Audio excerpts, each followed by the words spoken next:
Claro, mira, es una historia padrísima porque creo que muchas veces me la hice en mi cabeza y cuando vi la pregunta de que me ibas a hacer, dije, qué padre, quiero contarlo. Fíjate que yo estudié la carrera de Derecho aquí en la Ciudad de México.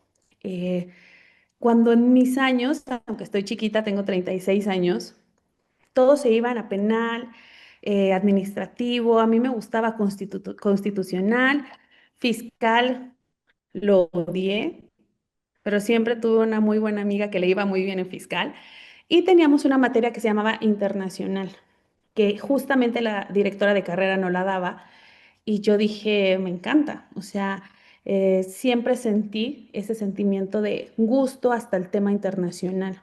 En México y en mi familia no estábamos acostumbrados incluso a viajar internacionalmente.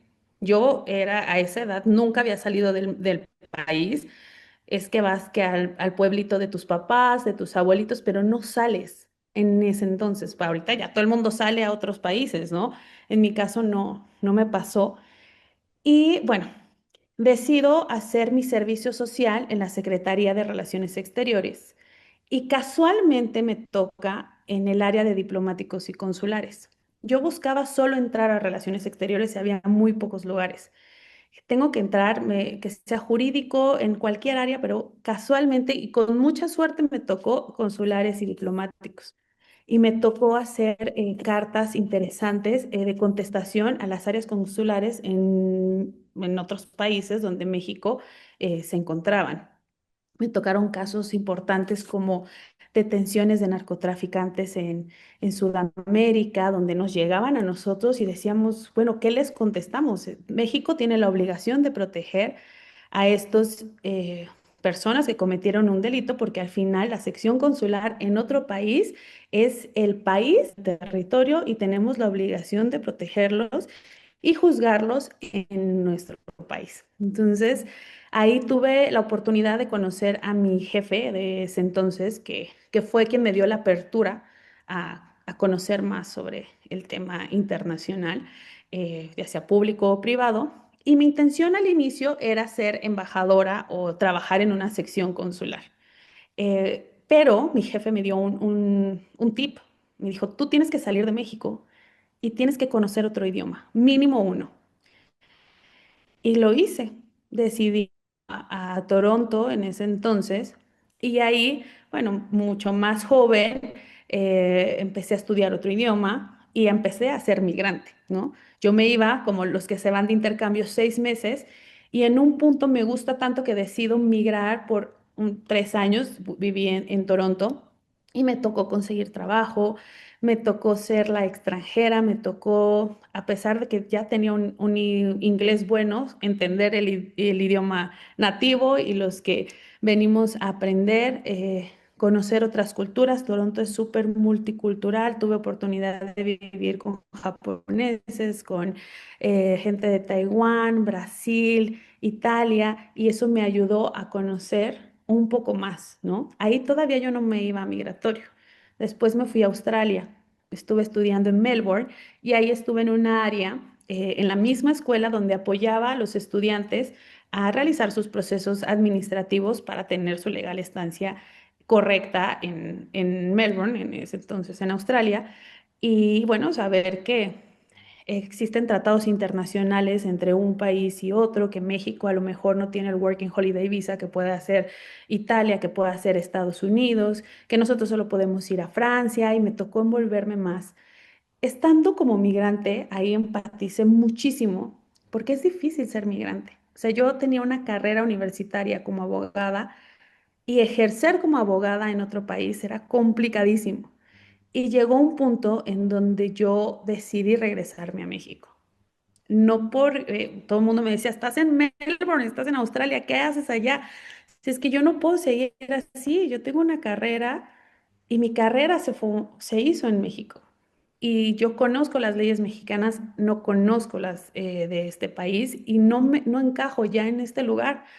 Es difícil, o sea, empatizo mucho con los migrantes porque tienes que dejar muchas cosas, incluyendo a tu familia, porque también mi familia fue importantísima para la decisión que tomé de regresarme.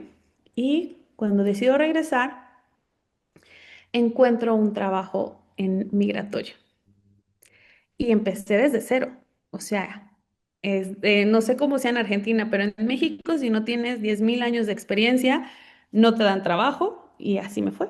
Y yo desde cero empecé, me pagaban nada, de verdad nada, pero yo dije, no me importa, tengo que aprender de una u otra forma y empecé siendo becaria, administrando todo el papeleo que me daban para hacer, acomodar expedientes y ese fue mi primer trabajo ganando súper poquito, pero en el área migratoria.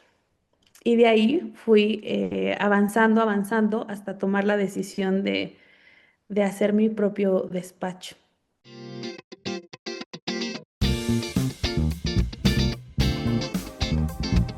Mira, el tema migratorio en México es crucial desde hace muchísimos años. Nosotros, estar ubicados geográficamente al lado de Estados Unidos, nos vuelve el paso final de frontera hacia el sueño americano.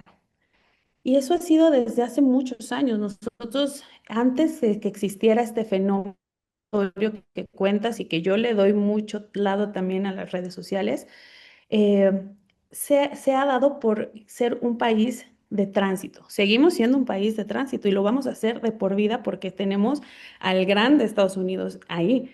Y muchas personas buscan siempre una mejor calidad de vida. La verdad, somos países de tercer mundo, en desarrollo, donde hay muchas deficiencias a nivel gubernamental, tanto en nuestro país como en Centroamérica y Sudamérica. Y la idea de ir a Estados Unidos es vigente para muchísimas personas. Hemos tenido que nosotros lidiar desde la gente desde nuestros ancestros, bisabuelos, tatarabuelos, familiares de mexicanos que se van a vivir a los Estados Unidos y es algo muy normalizado. Yo tengo familiares en Estados Unidos, mi esposo, mis primas, mis amigos, todos. Y eso era lo que nosotros estamos acostumbrados a vivir. Gente varada, migrantes solicitando dinero en las calles, a una medida regular, era notable, normal, y así estábamos acostumbrados, incluso en temas de apoyo. Siempre ha habido violencia en el país en tema migratorio. Yo hablé de casos como la inyección anti-México que está sucediendo ahorita, de que las mujeres migrantes que están transitando para este sueño americano hacia el norte. Existe esta inyección anti-México que es para evitar una enfermedad de transmisión sexual, a sabiendas que al cruzar el país sí o sí van a ser violadas. Y es un tema tan fuerte donde al menos evitamos el embarazo, ¿no? A organizaciones como Médicos Sin Fronteras, organizaciones como ACNUR que apoyan al menos a informar a estos migrantes para que en la manera de lo posible el golpe no sea tan fuerte. Sin embargo, ahorita ha existido un fenómeno muy grande en el país porque ya la gente no solamente migra por querer encontrar una mejor vida, sino ya migra porque las mejoras en transportes que existen para volar de un lado a otro, el tránsito y la movilidad es mucho más barata. Existe la sobreinformación en redes sociales donde ya las personas migran por gusto y no por necesidad. El cambio climático, México tiene un clima hermoso y ya hay lugares que está imposible vivir y la facilidad de moverte te da la intención de ir a otros países. Este fenómeno se está dando en estos últimos años y, por ejemplo, la última ley de migración fue en el 2011, imagínate, hace muy poquito, y no ha habido ningún cambio. La transformación en los últimos años ha sido más del doble de inmigrantes que están llegando al país constante y se está colapsando el Instituto Nacional de Migración por obvias razones, porque la migración ya no es la misma que era anteriormente. Vemos comunidades completas de chinos, comunidades de venezolanos, comunidades de argentinos, que incluso, aunque seguimos, e insisto, somos un país de tránsito, seguimos teniendo ahora mucho más gente que decide establecerse en México. ¿Por qué? Porque Estados Unidos está siendo mucho más estricto en en sus leyes migratorias, las deportaciones masivas que hubo en estos últimos meses, la cancelación de las solicitudes de asilo que ya no van a poder realizar. Mucha gente se está quedando en frontera y dice, bueno, México no es Estados Unidos, pero puedo tener un negocio pequeño, puedo rentarme algo.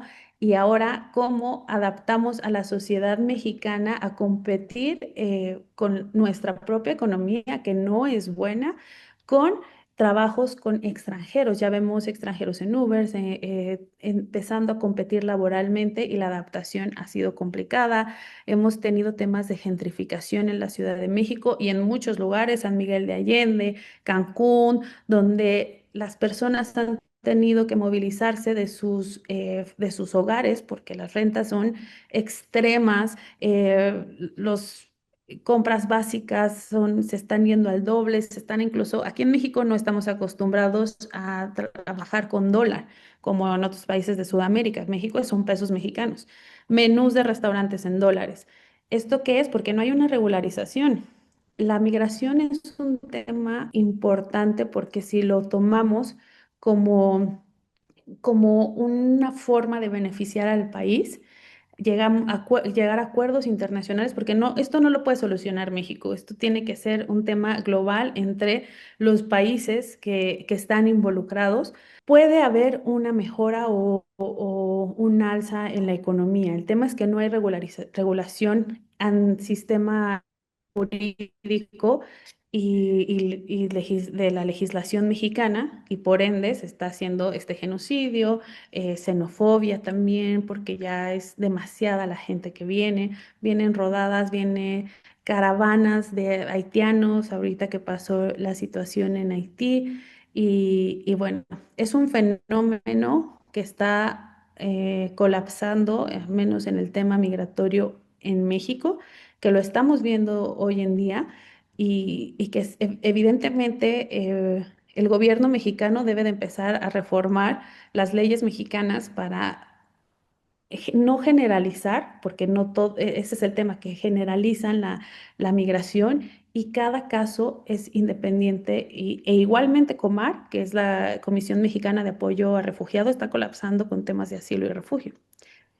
Pero bueno, es un tema que se da porque desafortunadamente el refugio es un instrumento procesal que ayuda a las personas en estado de vulnerabilidad para que otro país pueda protegerlo porque tienen miedo de estar en sus países.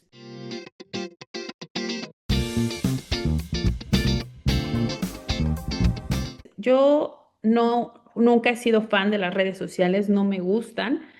Pero la, la globalización me está orillando a formar parte de esto.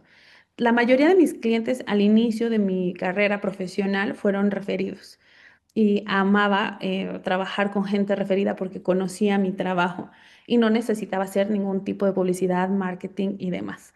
Tuve que contratar a una persona especializada a que me ayudara a iniciar a proyectar mi trabajo ante otras personas y empecé haciendo videos en YouTube sobre los procesos migratorios, lo cual me parecía correcto porque hay mucha desinformación, al menos en el Instituto Nacional de Migración, y me facilitaba la comunicación incluso mediante correos. Me preguntaban, oye, licenciada, ¿cómo me naturalizo mexicano? Ah, no te preocupes, link. Y en mi video vas a ver cómo es el proceso de naturalización. Lo hacía por un tema también de productividad y proactividad, ¿no?